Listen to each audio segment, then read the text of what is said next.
we move on to our seventh session of the day, and I hope everyone is as energetic as they were in the morning. So the session topic is changes proposed in assessment, appeals, and penalties, presented by Darshak Shah, partner at SN & Co.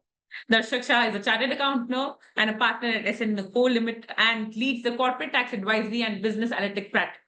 With experience at KPMG and Shah Associates, Darshak combines commercial and legal expertise in his work. His areas of specialization include corporate and HNI tax, litigation, international taxation, capital gains, personal taxation, business automation analytics, estate planning. Darshak regularly speaks and writes on tax matters across various platforms. He aims to transform over 100 SMEs into large corporations through strategic business analytics and structured data analysis. Hi, Darshak, how are you? Hi, Ridhima. How are you doing? All well, all well. I don't know about others, but I'm seeing you are too energetic. Thank you so much. Thanks a lot. Third session, so probably third time, so I'm probably now used to it. Wonderful. Thank you so much. So, Darshak, all over to you now for the assessment of fees and penalties. Sure. Thank you very much. Just give me 1 second. Sure. Yes. Yeah, it is visible. Okay, great. Thank you, Ridhima. So to start with, of course, I would just share that today has been a wonderful day for me. The reason is, as we all are aware of, we have just crossed the date of Kargil anniversary, and I'm in a place where you are able to see some photographs behind, which is one of the locations where there have been a lot of activities going out in relation to Kargil for students. And I'm pleased to have that, and therefore a wonderful day which I had today for. And the second thing importantly is, of course, this marathon presentation which we are having today. So the task which has been given to me is assessments, appeals, and the topic is very connected to me. Like Deepakji said, he is more connected to TDS. I'm more connected to litigation because I like litigation. I like litigation because there's always challenging and we get a lot of new ideas to find a solution for it. With this, we'll start this presentation. Basically, my presentation is going to be lasting for 45 minutes, wherein I'll be trying to cover this in 30 minutes. And of course, we'll be taking the question answer sessions after that. And the presentation, what I've tried to do is more try to keep it in such a way that we are able to understand what is the core of the provision, what is the core of the provision, and secondly, also to understand how is it going to be applicable to our day-to-day practice, right? With this short introduction, these are some of the points which are there in this presentation, which are related to assessments, appeals, right?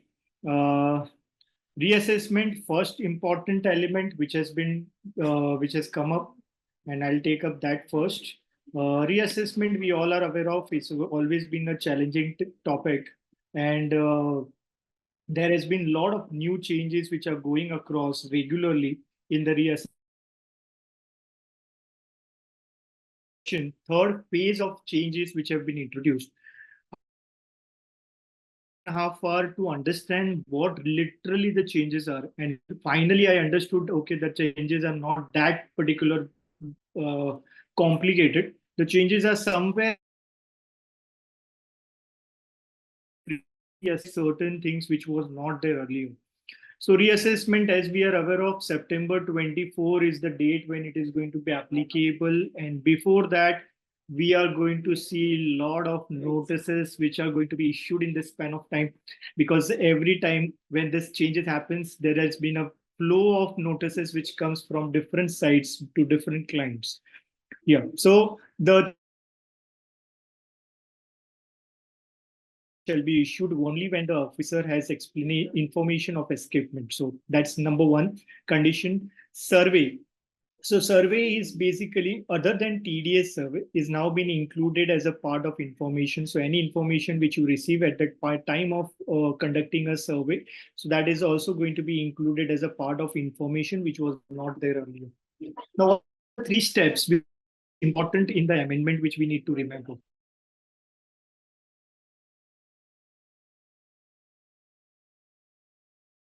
reopening. What is he supposed to do? Number one is he has to first check whether the reopening has happened under section 135A or not. So basically, if the information is pertaining to section 135A, then the reopening is going to be directly under section 148, right? Just to pause for a second, I hope everybody is able to listen to me properly. Riddhima, are you able to hear me properly?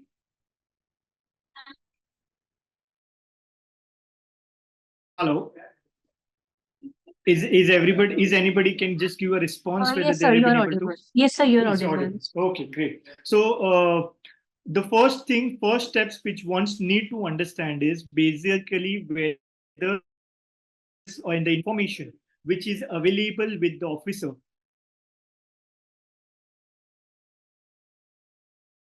is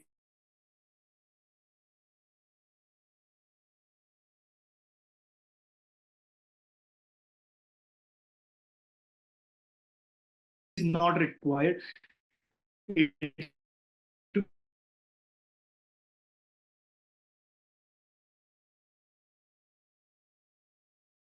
Is which is available with the officer is other than section 135A, then of course the officer will have to pass through the process of 148A, and of course later on he will have to understand and agree to the point that okay, this is a fit case for reopening, and for that he will also have to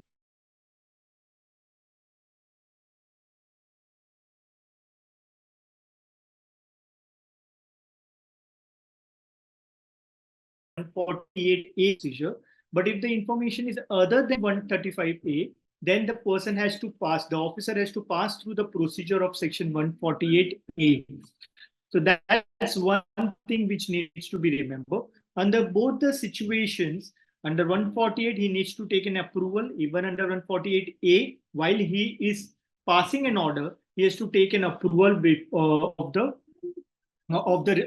authority. Authority discussing which are the authorities which they are referring to. The next slide talks about what is the changes. So just get the summary of it. Some people can snap of it so that they understand changes. Now the changes over here are first explanation, which was explaining what is deemed information. So something which was related to survey matters, search matters, etc. So those informations which was deemed to be an information, they have done away with because they have brought a specific amendment which is for block assessment, and therefore they have done away with from this particular part, and they have only included survey. So survey information is already, as I said, is included as a part of the information. Balance is something which they have removed from the explanation. That explanation is out from. What is the second change? Basically, period to reply was 30 days, which is now not there. So they are going to come out with specific notification on what should be the time limit. But yes, earlier it was from 7 days to 30 days, which has now not been there in the bare provision. What is the third point? The third is basically there should be an information along with section 148. Now, information along with evidences, that's not something which is specified, but yes, the information should be available is what has been mentioned in the Bare Act along with the note under section 148A. Right, time limit to pass an order, 1 month is removed. So basically there was 1 month time limit window which was provided, that has been removed. Issue of notice under 148 does not gain required approvals once 148A exists. So prior to it, what happened is they were under the dilemma whether they should be two approvals, two time and approval is required under 148A, and then while issuing a notice under 148, they have clarified and they've done away with, rationalize it by saying that once you have taken approval under 148A for passing an order, you don't need to again get an approval under 148. Now, when I say you means, so it's not required to take two approvals. In two situations where information or evidence suggests that the income escape exceeds 50 lakhs, 5 years or 3 years. So basically, the period is basically has been reduced to 5 years from 10 years, which we all are aware of that the time limit has got reduced. What is the other change? The change is earlier, what was happening is there was very limited time which was provided for the assessee to explain that why the matter should not be reopened. But now they have said that there should be a window of 3 months. Within the span of 3 months, there should be a proper communication and inquiry which should be run across to identify whether this reopening is required or not required. So that 3 months window is now being provided under the law, and that's been brought it out. So that's a welcome step. Now, let's understand not a part of an amendment, but what is the change? The change which has happened is till now, earlier we were always always debating whether the officer is having reasons to believe, right? That's what always we were dealing with. Now that terminology has got changed. So now it is not necessarily a reasons to believe. What is important is that he should be having information which suggests, mind you, the word is suggest, information which suggests there is an escapement of income, right? Now that's one C change which has happened, reasons to believe, and now it is information which suggests that there is an escapement of income. So that's one important element which has got shifted from the previous, which is going to fact some litigation officer to have a reasons to believe. Now, what is important is he should have the information. That's what the change is. Now, change of opinion is still prevailing. So that's one thing which we should keep a note of, that if there is only because of the change of opinion, there is a reopening happening, still we can take a particular stand based on series of cases where we say that change of opinion should not lead to reassessment. This we have already discussed, but I'll just give you a very short snap of it, which is saying that in case if suppose the matter is normal cases, which is normal cases means below 50 lakh of escapement, then in that case it is 3 years and 5 years. And if it is specified cases, then it is 5 years basically, which was earlier 10 years. So now that has got reduced to 5 years, right? So that's one change which we need to keep in mind, right? Now, officers, earlier the permissions were supposed to be taken from the higher authorities, which is commissioner, principal commissioner, etc. Now they have got done away with. They have said that you have to take an approval. You means, again, I'm saying assessing officer. He is supposed to take the approval of additional commissioner and joint commissioner. And in case if it is the other part of the cell, then it is additional director or joint director. So that's where he is supposed to take the approval about. Yeah, now we remembered a situation which arose in 2021 amendment, where basically after the amendment, there was a certain span of time where there was a gap like we are having now from July 24 till September 24, when it is going to be applicable. There is going to be a gap. So in this particular gap, which particular law will apply? So they have made it very clear over here that the law which is currently going on, that is pre-budget, the law is going on, that law will prevail till August 31st. From 1st September, the new law will be prevailing. So now, therefore, it becomes very important for us to understand that which particular year can be reopened and which particular year cannot be reopened. So don't worry, I have prepared a snapshot of it, which will give us a complete idea about or a ready reckoner for you to understand that which one will prevail and which one will not prevail, right? We go to that particular point. So this is a snapshot. You can take a snap of it, which basically says assessment years wise before 31st of August. Okay. Before 31st of August, where the income is less than 50 lakhs, the escapement amount I'm talking about. If it is less than 50 lakhs, then these are the dates under which the assessment can be reopened. If the amount is above 50 lakhs, but before September, which is, if that is the case, then these are the dates which will prevail. And if the amount is above 50 lakhs, but after September, then these are the dates which will prevail. So this broadly gives an idea or a snapshot about which year what assessment can be reopened and which year the assessment cannot be reopened. That's the summary and the snapshot which one can take a note of and take a use of it. Now, if I just give you an idea about it, for previously, if you go before 2021, The law was 4 years and 6 years. We have been running across our practice since many years, right? Where the point was 4 years and 6 years. 2021 made a change wherein it reduced 3 years, it made a period of 3 years and 10 years, right? So that was a change. Now the law is from September, 3 years and 5 years. So how is that going to play a role is what something I have described over here, and you can take a note of it, right? Moving to the next point, block assessment. Yes. Now, what happened is previously we were under block practice. Later on, it got moved, it shifted to from a block practice to reopening practice. So we must have come across a lot of inquiries which were related from the investigation wing, where they were asking certain transactions. They wanted to understand certain transactions, more importantly from the demonetization era. From demonetization, bogus purchases, etc., etc., etc., there has been a lot of inquiry which we have come across from the departments from the investigation department, mainly in relation to what is this information all about. Now, after having understood it, in case if they wanted to reopen the matter, then they had to make a report and submit it to the jurisdictional cell, mainly to get this particular matter reopened. Now, as a result of that, what happened is there were multiple years which were getting reopened. It was not 1 year which was getting reopened. Multiple years were getting reopened, and that was increasing a litigation at the year-on-year basis, right? Now, because once the matter is reopened, the matter is open.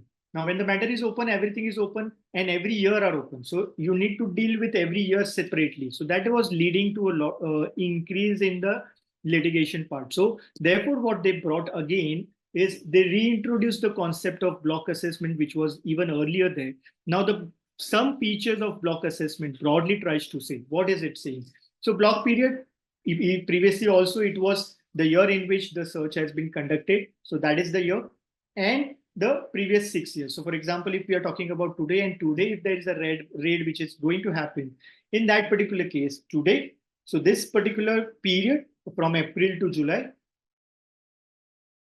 previous 6 years is what is going to be clubbed for the block assessment. So that's number one. Any pending assessments. So if the matters are pending and if they have not concluded, then those matters will be abated. So they will be not considered to be continued, and it will be clubbed with this particular block assessment. What's the next point? The next point is 60 days. So within 60 days, we are supposed to file the return. And one important thing which they have brought out over here is that if you're not filing the return within 60 days, there's an introduction of imprisonment, which is from 3 months to somewhere around 3 years with a particular fine. So that is a criminal matter which is introduced if the returns is not filed on time. Now, what is going to be assessed? So what are the powers which is available with the assessing officer in conducting such block assessment? So what he can assess? So number one, what he can assess is the return which we have filed. I am going to compare it for the sake of easy understanding with the reopening part. So generally in reopening, what happens? First, the notice is received, right? Once the notice is received, we file a return, right? Once the return is filed, the matter gets open for the assessing officer to evaluate completely, right? Once that is done, he is able to assess the income. So the assessment of income is from the return perspective and from the openness of the matter perspective. So whatever he finds it right to be assessed, he will assess that. I'm just now bringing back to the concept of block assessment. Under block assessment, what it says: A, the return which you are going to file. So once the search is conducted, and if you are going to go back and declare certain income, then that is the power which is to assess that particular income. Number one. Number two, the matters which are already concluded under section 143 to 153C.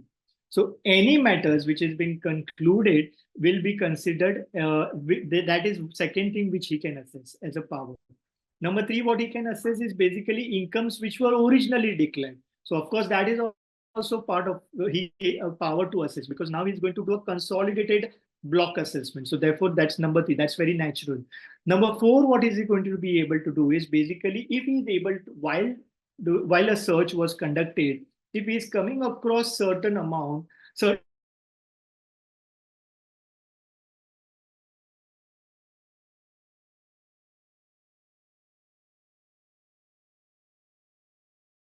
and that also something which is included, of course, as a part of power for assessment.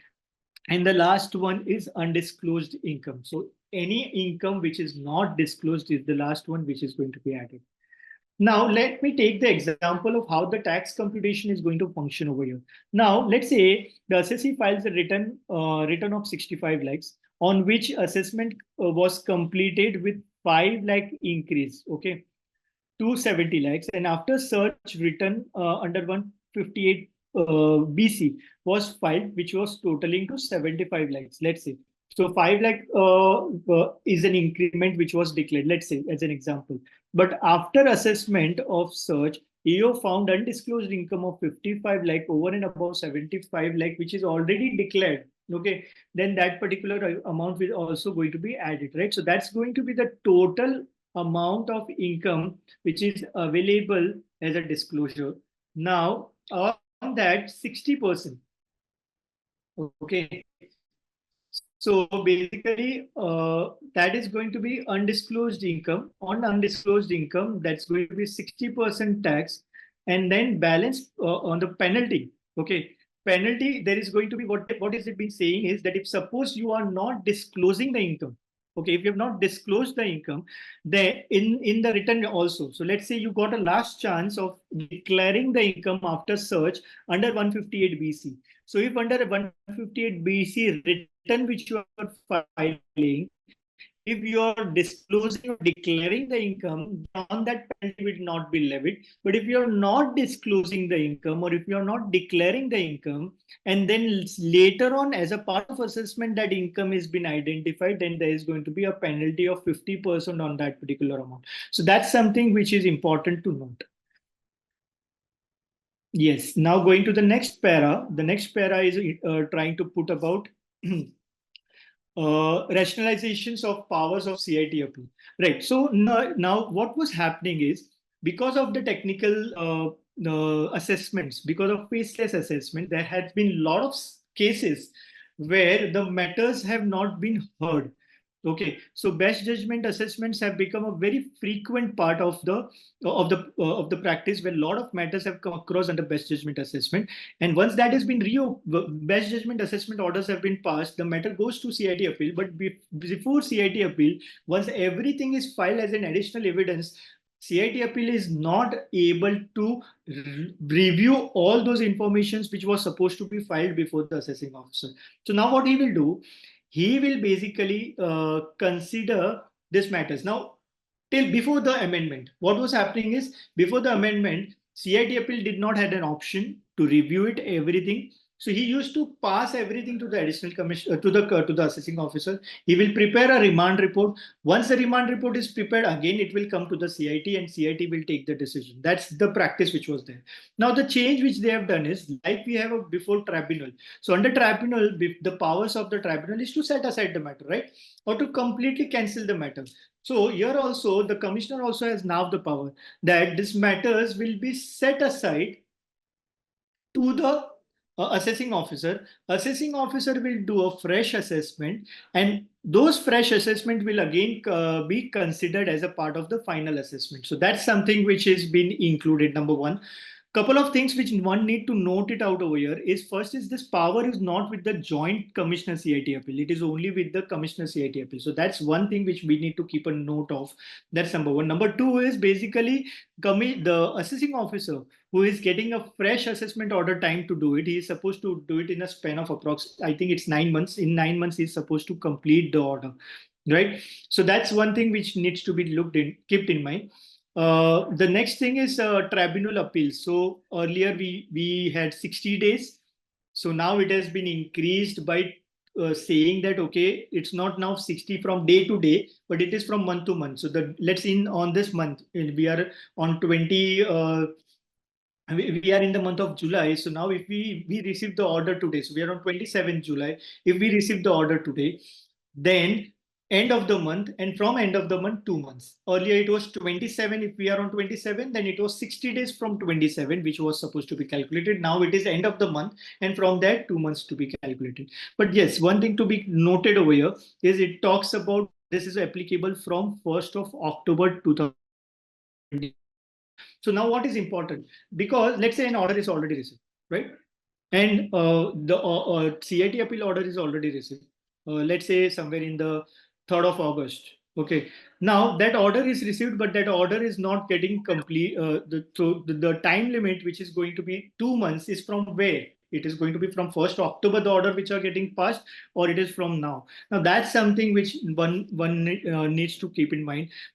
Conservatively, it's always better if we consider it from 1st October, because then we are not getting into that particular trap of days. But yes, the amendment is talking is from 1st October. So from 1st October onwards, it is going to be 2 months. What I mean is basically if the order is passed before 1st October, whether it should be 2 months or 60 days, and when the order is passed post for 1st October, what is the point of post 1st October? It is 2 months, right? Pre 1st October, whether it should be 60 days,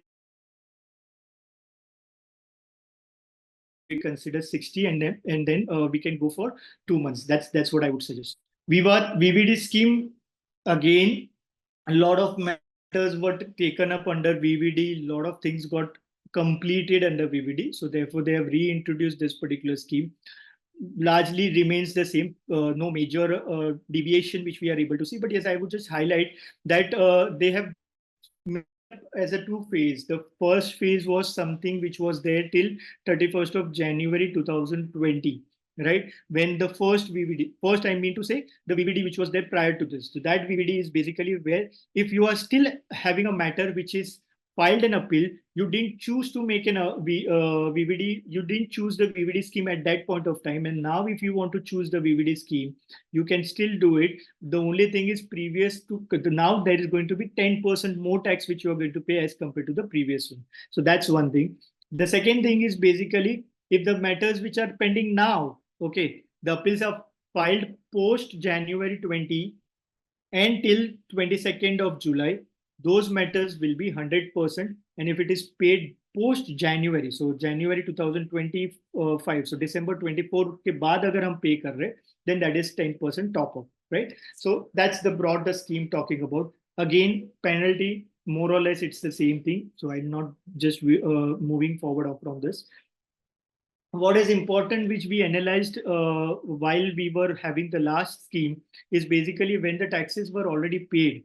Now what happens? So that is of course available for refund if you there is an FAQ which allowed to do that. There were losses. The losses, you had two options. Option one is you forgot the loss later on, or the second option is you pay off the tax today and then claim the loss. So if you have already claimed the loss in the subsequent year, then the option available is you pay off the taxes in current year. Or the second alternative was you don't pay off the tax, but you forgot the loss. So that's option which is available as per the FAQ, and that you can continue to have is what I believe. Of course, unless there is a new FAQ is talking something differently, which we are waiting for. But until now, the last FAQ, if we talk about the last FAQ, then that's the reference point where the loss was treated accordingly. Yes. So basically, VVD will not apply in certain cases that we are search cases, etc. There it won't apply. The orders which are passed and not appealed as on 22nd July, but the time limit to file appeal have not expired. So basically, this was a question before FAQ that if let's say today, okay, on 22nd of July, there is still a time limit available, and let's say 27th is the July when it's the last date for you to file an appeal, whether still you will be available for VVD.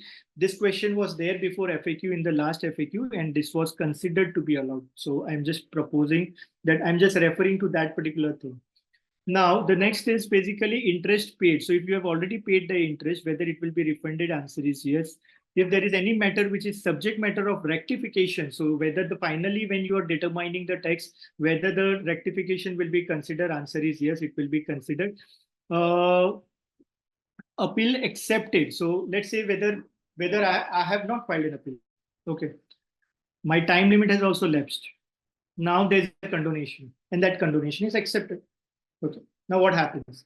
So while I was searching for it, I came across one case which is of Supreme Court, which is of 1998, where they said, because previously also somewhere in 1998 there was one VVD scheme, and their similar issue had come across before Supreme Court. Then Supreme Court said that yes, if the condonation is getting accepted and there is a due reason because of which the matter was not filed, then that was considered to have been accepted at that particular point of time, and it was considered that it should be eligible for VVD. So I'm just taking that as a reference point and maybe putting up on table that if a matter is not considered, not the matter is still not under appeal. Now, if you want to go for an appeal and make a condonation application, okay, and try to get this particular benefit of VVD, whether that is available, one can try to have that and take a reference point of the Supreme Court decision. Of course, I am not the decision authority. Of course, it is going to be the department who will take the decision. But yes, the of Supreme Court of 1998 is available, which can be considered for this particular matter, right?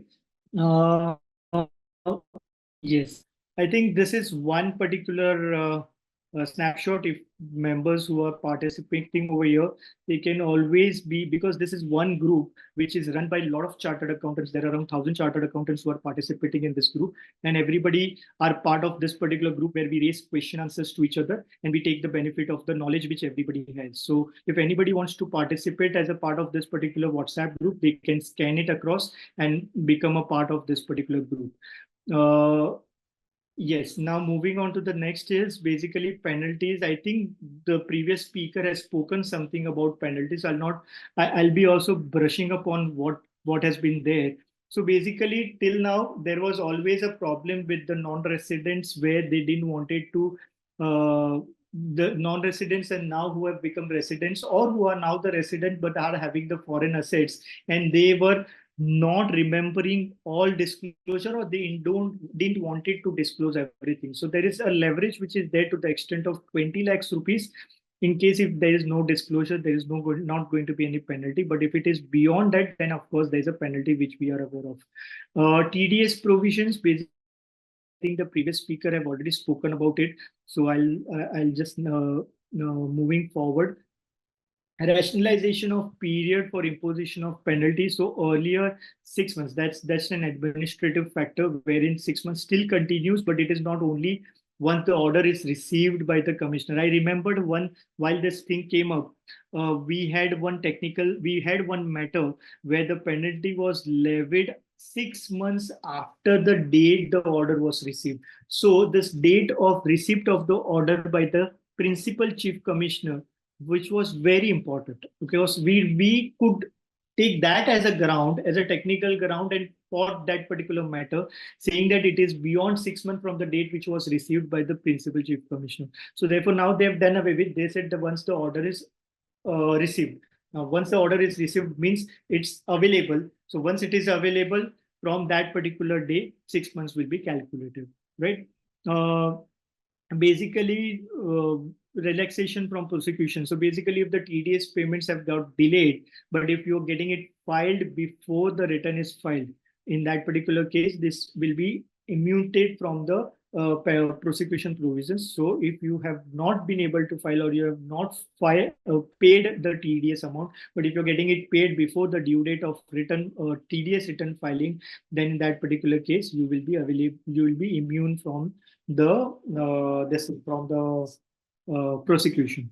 I think I'm done. Dot at 4 o'clock. I have completed the presentation. I'm now opening this particular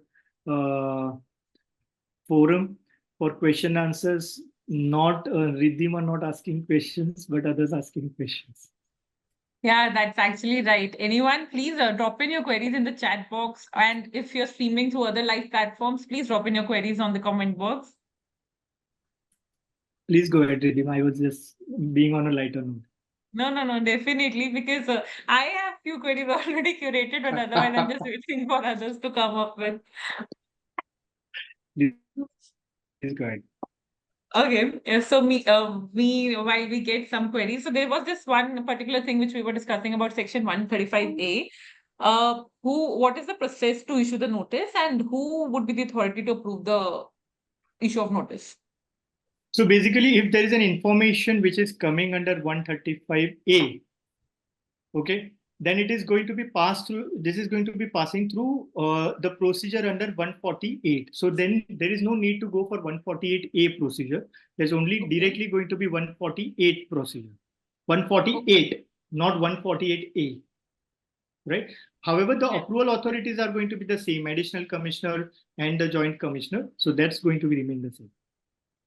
Okay. So they have done away with the approval to be taken from commissioner, principal commissioner. They have done away with that. Maybe one of the reason could be they are too busy with a lot of things available. So therefore, to complete it within the span of 3 months would have been difficult for them. So administratively, they have rationalized this. Makes sense. And in this respect only, does it appear that there is no provision for recording of the reason of the issuing of the notice now? Can you please repeat the question? I'm sorry. So can we say there is no provision to record the reason to issue the notice now? No. So basically, okay, let me clarify this point. The point is that along with the notice, which is getting issued under 148A, okay, there is going to be accompanied with the information. So without information, there will not be 148A as per the law. Practically, we all are aware of. But yeah, as per the law, those informations will have to be provided. So it's not that it won't be provided. Noted. Perfect. That's very clearly mentioned in the barrack itself. Right. None. And I think most of them are just again asking for that QR for this group which you shared. Should I do that? Yeah, if you can do that again. Okay, I'll do that. Just give me 1 second.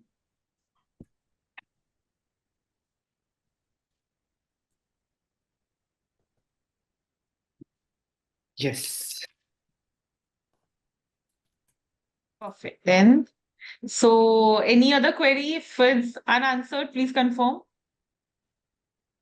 Okay, so we got one from the YouTube. So the appeal is decided at the CIT level, but at the time of the appeal, with tribunal has lapsed, such as SC, whether can he apply for Vivad VVD scheme? Where can I see this question? Can you just help me to see this question? So this is on YouTube. Okay, so can you please Let me repeat just the drop question? it in the comment box for you. Yes. Yeah. So I think Rajesh has asked the question, if the appeal is decided at CIT appeal level, but the time to appeal with the tribunal has lapsed, but assessee whether can apply for VVD. Rajesh, I answered this question. I'll repeat that question answer. Basically, if you see pure technical, okay, the act is not permitting, because they have been very clearly mentioning all the open matters which are till the date 22nd of July. However, I referred to one Supreme Court matter which is of 1998, where they said that if there is a condonation which is filed and the condonation is having a valid reason, and if because of that reason, if the condonation is accepted, then you can go for VVD. So that is how they have asked us to choose the VVD. So that's the reference point which you can take of Supreme Court 1998, and then you can try your luck. I think that's what I can say. Perfect. Thank you so much, Darshak. I think this is actually one of those topics which is very critical and crucial, and you did a great job condensing all the information. Thank you so much. Thank you very much. Thank you, and most welcome to the next speaker. Great. Thanks a lot. We are seeing a marathon happening. Right. So just Wonderful. Can thank I you just so take much. 20 seconds more? Yeah, please. I'll just take one thing to acknowledge for Taxmann. I am seeing the way Taxmann is contributing in the terms of the benefit for members, the kind of efforts, really I'm saying, the kind of efforts you guys are spending on coordinating with speakers, ensuring the right topics selected, and also ensuring that the way it is getting conducted so that us or the participants are getting benefited out of it. It's absolutely a wonderful job which you guys are doing. Thank you very much. And thanks for everybody. That's very sweet of you to acknowledge it. Thank you so much. Really are doing good job. Thanks. Chalo, bye bye. Thank you very much.